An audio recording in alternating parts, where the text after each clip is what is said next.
Hola, bienvenidos y bienvenidas a una nueva ayudantía digital de dinámica.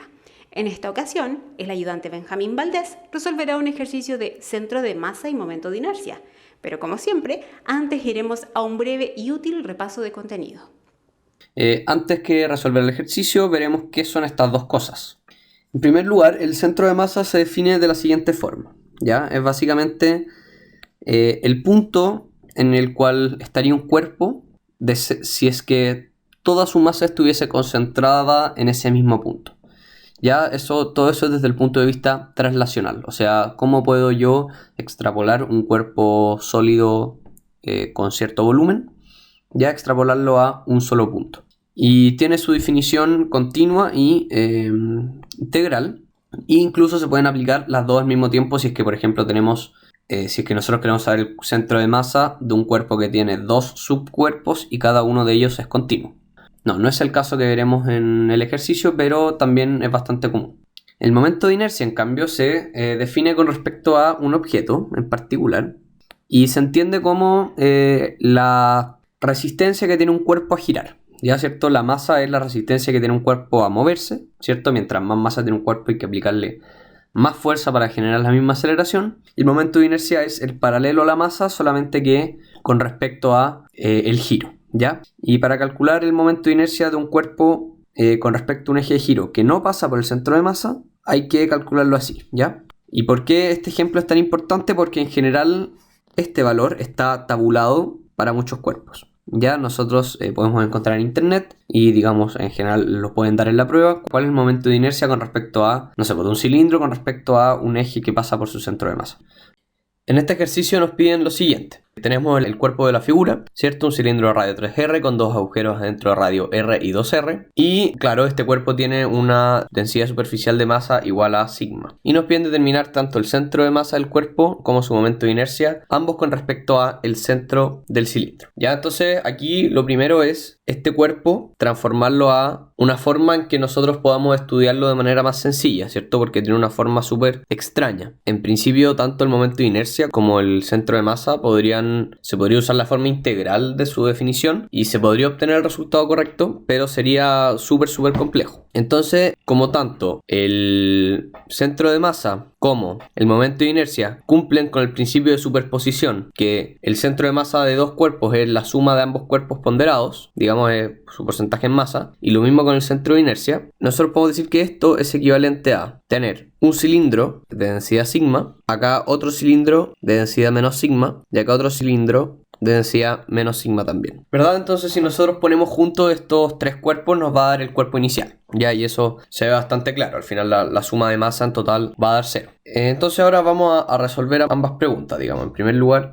centro de masa. La definición de centro de masa, entonces, nosotros sabemos que es, digamos, cuando tenemos cuerpos discretos, la definición del centro de masa es la masa del primero por el centro de masa del primero, más la masa del segundo por el centro de masa del segundo, más... Y todo esto dividido por la masa total del cuerpo. Y además de esto, nosotros siempre debemos recordar que la masa se calcula como la densidad de carga por el área. Otra cosa que acá nos va a servir es recordar que el cuerpo en este caso es simétrico a través del eje X, ¿cierto? O sea, para arriba y para abajo es lo mismo. Entonces el centro de masa sí o sí se va a tener que encontrar en uno de estos puntos, digamos. En un punto a través de esta recta, simplemente por simetría, ¿verdad? No hay ningún punto más arriba o más abajo que esté privilegiado con respecto a su contrario. Entonces solamente queda calcular esto, digamos, en X. Todo en X.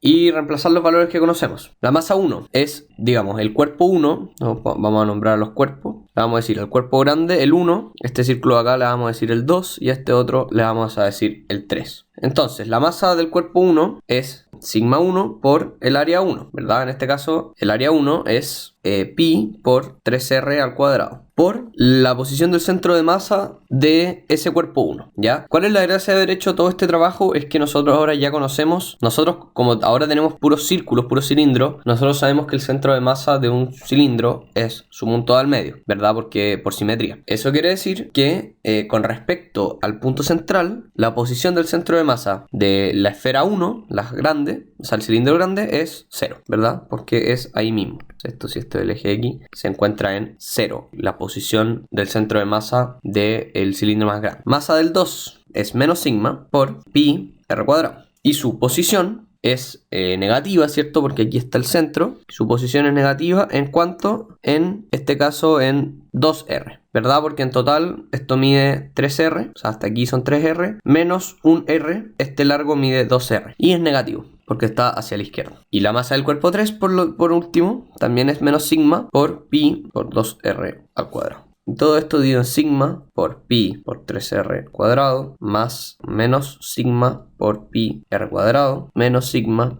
por pi 2r al cuadrado. Esa es la masa total abajo lo que estábamos escribiendo. Y ahora se pueden simplificar estos términos. De partida todos los r cuadrados se nos van, ¿cierto? Porque están tanto arriba como abajo, al igual que los pi. Y también la densidad, ¿verdad? Porque está en todos los términos de arriba y en todos los términos de abajo. Entonces, ¿cómo nos va a quedar esto? Después de simplificar todo. Nos va a quedar aquí 9 por 0 es 0. Aquí tenemos menos por menos 2 más 2r. Y acá tenemos menos multiplicado por 4. Todo esto, y aquí nos había faltado, perdón, multiplicar por la posición del tercer cilindro. La posición del tercer cilindro es r en positivo, ¿verdad? Porque también esta distancia es r. Entonces aquí nos queda un r. Por lo tanto aquí nos queda 2 al cuadrado 4 y nos queda menos 4r. Y abajo resultaría 9 menos 1 menos 4. Con lo que finalmente esto nos queda menos 2r sobre 4, que es menos 1 medio r. Por lo tanto el centro de masa está aproximadamente aquí, ¿verdad?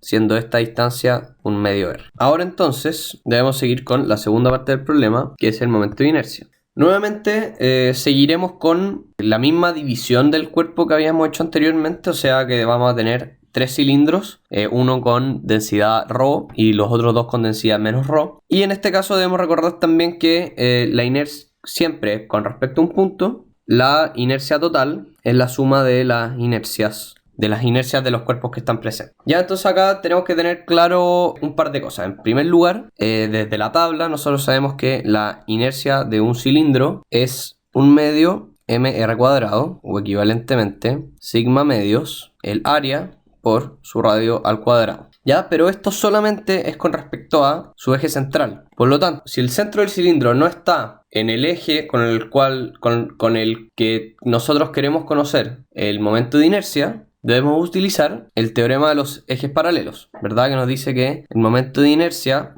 con respecto a un eje paralelo al eje central, digamos, al eje del centro de masa, se calcula como el momento de inercia con respecto al punto central más la masa por la distancia al cuadrado desde el centro, en este caso del cilindro, a el eje con respecto al cual queremos conocer el momento de inercia, ¿cierto? Bueno, y esto obviamente es IC más sigma A de cuadrado. Entonces, el momento de inercia por esta ecuación de aquí es el momento de inercia de 1 más el momento de inercia de 2 más el momento de inercia de 3 en este caso. Momento de inercia de 1. Volvemos un poquito al dibujo y nosotros vemos que el cuerpo 1 tiene su centro precisamente en el punto con respecto al cual queremos conocer el momento de inercia. Por lo tanto, no debemos usar el teorema de los ejes paralelos, sino que directamente la fórmula inicial. Y bueno, la densidad de carga es sigma. Entonces, utilizando la fórmula que tenemos allá arriba a la derecha, nos quedaría sigma medios por el área, que es 3r, o sea, pi por 3r al cuadrado por r cuadrado. Y 2, por otra parte, ahora sí, volviendo al dibujo, ahora sí vemos que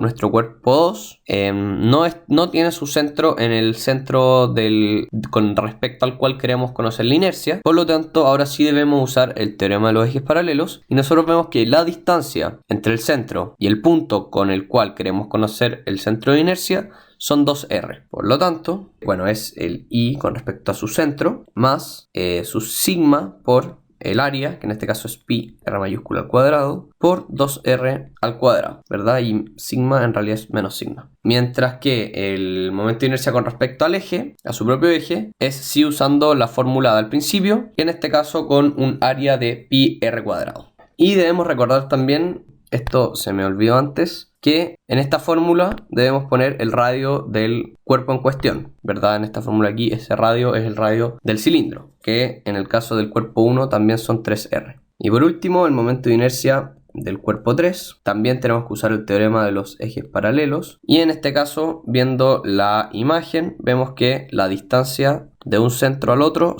es de tamaño r, ¿verdad? Es lo que habíamos encontrado también cuando calculamos el centro de masa. Por lo tanto, aquí lo que nos resulta es más la densidad, que es menos sigma, por el área del cuerpo 3. El área del cuerpo 3 es pi por 2r al cuadrado. Y la distancia al eje es r cuadrado. Y ahora, utilizando la fórmula del cilindro para encontrar el momento de inercia con respecto a su propio centro del cuerpo 3, es menos sigma medios por el área, habíamos visto, ¿verdad? Aquí arriba, que es pi por 2r al cuadrado, por el radio al cuadrado, que en este caso también es 2r, menos claramente el término que ya habíamos encontrado. Ahora tenemos que sumar los tres términos y vamos a simplificarlos antes de sumarlos. Y 1, tenemos que son 81, o sea 3 al cuadrado por 3 al cuadrado es 9 por 9, por lo tanto son 81 medios sigma pi r a la cuarta. Y 2, por otra parte, vemos aquí que son 1, ¿verdad? Aquí el ponderador de todo este término es 1, que no está multiplicado por nada extra, porque en el caso anterior era 81. Y aquí nos queda 4, ¿verdad? Nos queda menos 4